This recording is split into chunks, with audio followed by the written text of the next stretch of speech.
You are watching Poonch Live. میرا نام سعید احمد حبیب ہے اور میں بحیثیت صدر تنظیم علماء اہل سنت والجماعت پونچھ اور نائب محتمیم جامعہ ضیاءالعلوم پونچھ۔ بنیادی طور پر اس بل کے حوالے سے All India Muslim Personal Law Board کا جو موقف ہے اور جو سٹینڈ ہے، ہم اس کے ساتھ کھڑے ہیں اور ہم یہ سمجھتے ہیں کہ جتنی بھی مسلم کمیونٹی کی جو نیشنل آرگنائزیشنز ہیں، ان کا جو سٹینڈ ہے اس میں چاہے جمعیت علماء ہند ہو یا دیگر جتنی بھی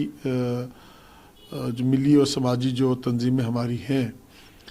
ان سب کا جو بیسک اس میں جو سٹینڈ ہے وہ یہ ہے کہ یہ ایکٹ جو ہے جس میں ترمیم کی گئی ہے، یہ مسلمانوں کے ہت میں نہیں آتا، جو بنیادی طور پر اور ہم اسی موقف کے ساتھ کھڑے ہیں، اسی سٹینڈ پر ہیں کہ اس سلسلے میں مسلمانوں کے تحفظات ہیں، مسلم این جی اوز کے تحفظات ہیں، مسلم لیڈرشپ کے تحفظات ہیں، ان کے خدشات ہیں، ان کی بہت سی ریزرویشنس ہیں، اور گو کہ اس میں جے پی سی بنی اور اس میں ڈسکشنز ہوئیں، لیکن جتنے بھی جے پی سی کے ممبرز تھے ان سب کا یہ کہنا ہے، آلموسٹ جتنے بھی ممبرز تھے میکسیمم کا یہی کہنا تھا کہ ان کی جو ڈیمانڈز تھی، جو وہ چاہتے تھے اس میں کچھ چینجز لانا، لیکن وہ چینجز نہیں لائی گئی۔ تو بہت اچھا ہوتا کہ وہ جتنے بھی مسلم ممبر پارلیمنٹس تھے جنہوں نے اپوز کیا، ان کو اعتماد میں لیا جاتا اور اس کے بعد اگر اس کو پارلیمنٹ میں لایا جاتا، لیکن چونکہ اب یہ بل پاس ہو چکا ہے، اس کی اب ایک آئینی حیثیت ہے اور ایک جمہوری نظام میں ایک ہندوستانی شہری ہونے کے ناطے جہاں آج میں اس بات کو تسلیم کرتا ہوں کہ یہ بل تو پاس ہو چکا ہے، لیکن ہمارے جو تحفظات ہیں، ہمارے جو ریزرویشنس ہیں، وہ اپنی جگہ قائم ہیں۔ اور بہرحال ہمارے وزیر داخلہ نے پارلیمنٹ کے فلور پر اس بات کی یقین دہانی کرائی ہے، یہ ایشور کیا ہے کہ اس سے مسلمانوں کو فائدہ ہوگا اور بالخصوص اس میں مسلم کمیونٹی کو پوری طرح سے نمائندگی دی جائے گی۔ تو ہمیں انتظار کرنا ہوگا اور دیکھنا ہوگا کہ نتائج کے اعتبار سے رزلٹس اس کے کیا آتے ہیں سامنے، کس طرح سے یہ مسلمانوں کو فائدہ پہنچائے گا یہ بل۔ لیکن جہاں تک ہم سمجھتے ہیں، چونکہ ایک جمہوری نظام میں ہندوستان کی جو طاقت جمہوریت ہے اور ہندوستان کی جو شان آن بان اور عزت و وقار ہے پوری دنیا میں، جو اس کی ہم آہنگانہ سوچ ہے اور جو گنگا جمنی تہذیب ہے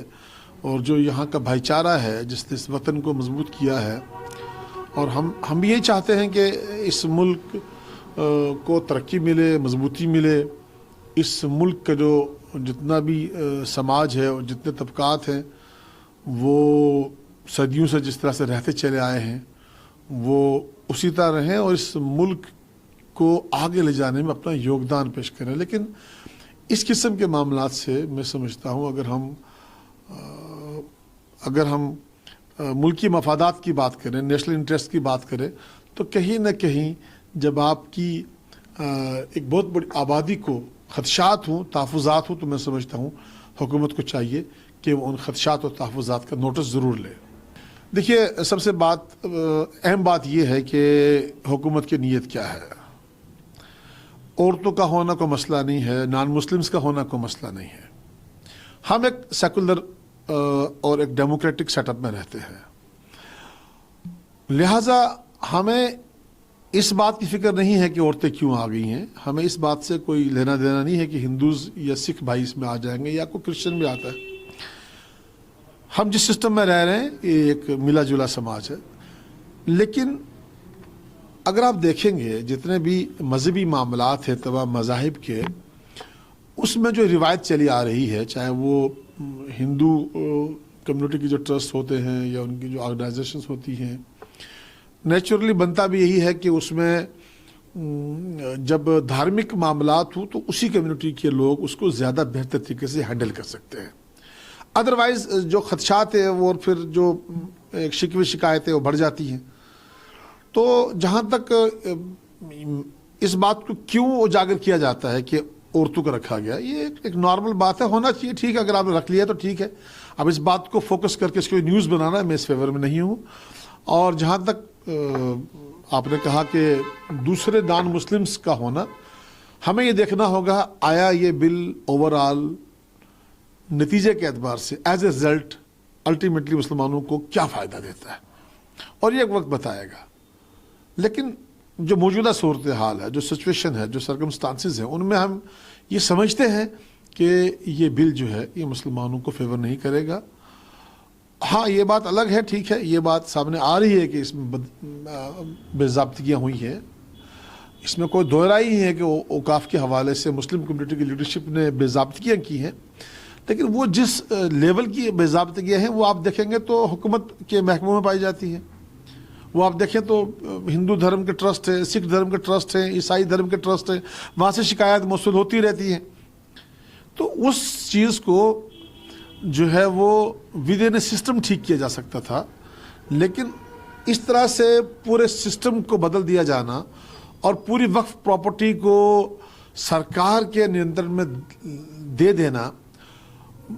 تو جب اس صورتحال میں مسلمانوں کو لگتا ہے کہ ان کے فیور کی بات نہیں ہے, تو وہ لانگ ٹرم نیشنل انٹرسٹ کو اگر دیکھا جائے, اس ملک کے ہر شہری کو مطمئن کرنا یہ حکومت کی ذمہ داری ہے. اور حکومت کی ذمہ داری اس لیے ہے کہ اس میں نیشنل انٹرسٹ بن جاتا ہے, اور نیشنل انٹرسٹ ہمارے لیے سب سے اوپر ہے.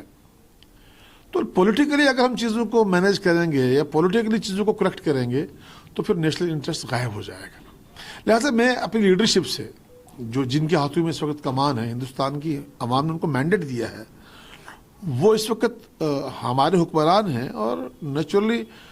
چاہے پرائم منسٹر صاحب ہوں یا ہوم منسٹر صاحب ہوں یا ڈیفینس منسٹر ہوں, کوئی بھی ہوں, وہ ہمارے پرائم منسٹر ہیں, وہ ہمارے ڈیفینس منسٹر ہیں, وہ ہمارے ہوم منسٹر ہیں, اور ہمیں اس بات کا گرو ہے. لیکن انہی کو یہ بات سوچنا ہے کہ اس دیش کو اگر شان و شوکت کے ساتھ رہنا ہے, گورو کے ساتھ رہنا ہے, اگر اس دیش کو جو عزت اور شان اس کی آج تک دنیا میں ہے, جو اس کا پریچے ہے اور جو اس کی خوبصورتی ہے, اور پوری دنیا میں ہندوستان کو اس لیے یاد کیا جاتا ہے کہ یہاں پر اتنے مذاہب, اتنی زبانیں مل جل کے رہتی ہیں, تو یہی تو ہندوستان کی عزت ہے, شان ہے, آن ہے, بان ہے, اور یہی تو ہندوستان کا اصل سرمایہ ہے. گاندھی نے یہی تو عزت دلوائی پوری دنیا میں ہندوستان کو. گاندھی وہ تھا جس نے ہندوؤں کے دلوں میں جگہ بنائی, مسلمانوں کے دلوں میں جگہ بنائی, سکھوں کو اس نے اپنا بنایا, کرسچنس کو اس نے دیوانہ بنایا. تو گاندھی نے جس طرح سے یہ سب کے سب ایک مالا میں پروئے تھے, وقت یہی کہتا ہے کہ ہندو, سکھ, مسلمان,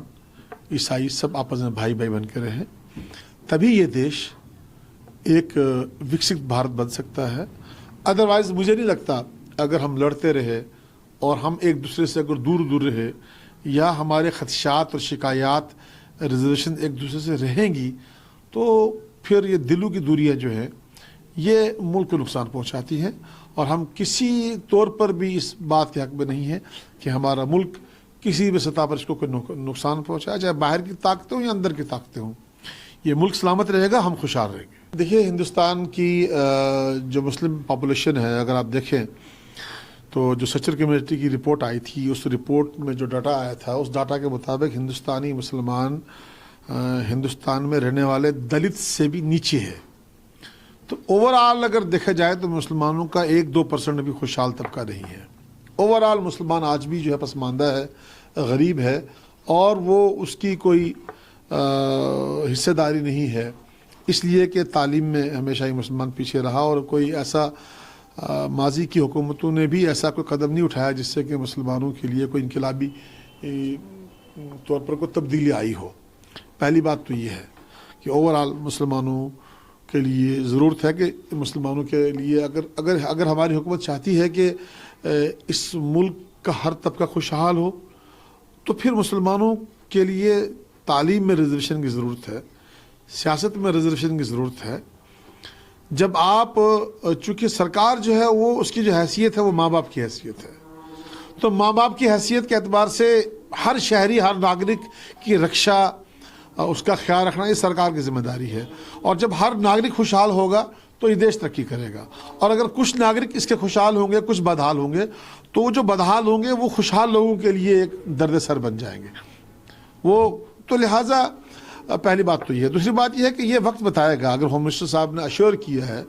اور پارلیمنٹ جیسی جگہ پر انہوں نے, جس کا تقدس ہے, جس کا کہ احترام ہے, اور جو ہندوستان کے 1 ارب 40 کروڑ لوگوں کی نمائندگی کرنے والا فلور ہے, اگر اس ہاؤس پر اگر ہمارے ہوم منسٹر نے یہ اشور کیا, تو یہ تو وقت کا انتظار کرنا پڑے گا اور دیکھا جائے گا ان کی بات کہاں پروو ہوتی ہے, کتنی پروو ہوتی ہے. اس پر ہم اتنا ہی کہہ سکتے ہیں کہ وقت کا انتظار کرنا پڑے گا کہ آیا اس بل سے کتنا فائدہ ہے, کتنا نہیں ہے. لیکن سردست میں آپ کو آن دی behalf of the Maulana Ghulam Qadir, who is also member Muslim personal law board, who is also member of جمعیت علماء ہند, وہ دونوں اہم باڈیز کے ایگزیکٹو ممبر ہیں. میں ان کے بیہاف پر اتنا کہہ سکتا ہوں کہ آل انڈیا مسلم پرسنل لا بورڈ ہو یا جمعیت علماء ہند ہو, ان دونوں کی لیڈرشپ کا جو موقف ہے, جو اسٹینڈ ہے, وہ یہی ہے کہ ہم اس کو اپوز کرتے ہیں, اور ہم اس کو کم سے کم اس وقت مسلمانوں کے حق میں اس کو ہم بہتر نہیں سمجھتے.